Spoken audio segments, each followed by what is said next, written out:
One of the things about being a part of the jury was that more than anything else, it was a huge learning experience for me.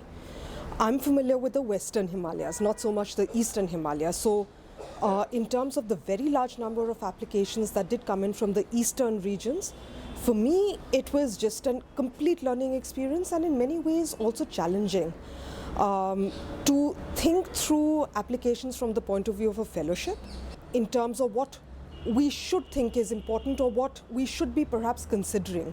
Of course, the fact that there is the individual or the collective had a commitment to their practice, the fact that they had an investment in the region and they weren't just parachuting in as, sometimes urban cultural practitioners do and using a local community as resource, but really working in collaboration with and creating a platform for the community wherever they were working.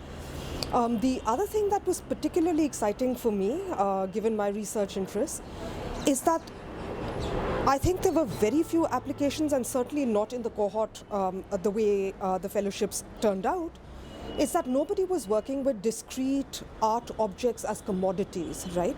The focus was very much on research, it was on process, it was on conversations, and then what emerges from there.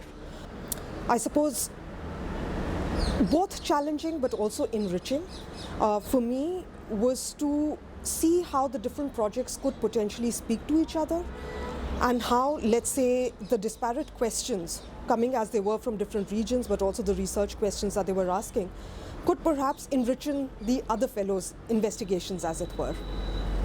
The fellowship in itself is extremely unusual, one that it looks at the Himalayas. I think it's a region ranging from the west to the east, that entire stretch of it, that doesn't really figure in mainstream discourses. It falls between the cracks both as a region and both in terms of the interest that people have in it other than, let's say, political borderlands, right? And many of the projects do, of course, are completely consider political context because that does inform whatever cultural practice that they're looking at or the communities that they're working with. I think, one, the fact that the fellowship is for a year.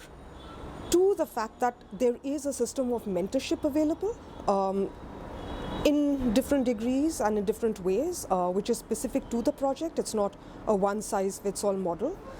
But third, also the fact that the cohort is being brought together to be in dialogue with each other, right?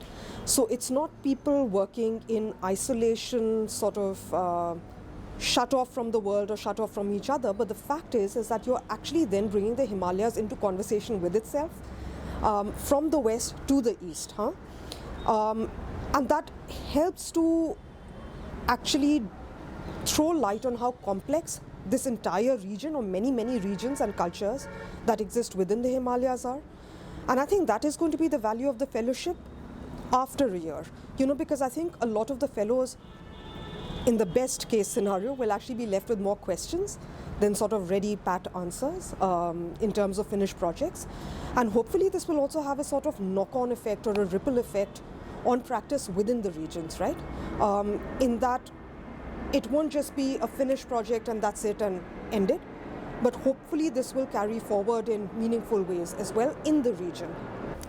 I think one of the things I'm intrigued by and excited to see as we move along, because I think one of the criteria for the completion of the fellowship or one of the results of the fellowship will also be a showing of the projects, right?